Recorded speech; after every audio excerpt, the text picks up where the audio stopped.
Good morning বন্ধুরা, শুভ সকাল। আবার একটা ছোট্ট নতুন ব্লগ নিয়ে চলে এসেছি।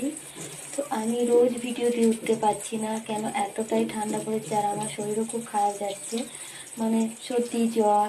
ওয়েদারটা যেহেতু ফট করে ঠান্ডাটা পড়ে গেছে, তো আশা করি আপনারা খুব ভালো থাকবেন, খুব সাবধানে থাকবেন, কেন একবার ঠান্ডা লাগলে এটা চট করে কমছে না। তো আজকে পূর্ণিমা, তো পূর্ণিমা দিন তো আমি ভাত খাই না আমরা তাই আজ যে পরোটা বানাচ্ছি, আর যে বেগুন ভাজা, কপি আলুর তরকারি, এটাই হলো আজকে আমাদের খাবার।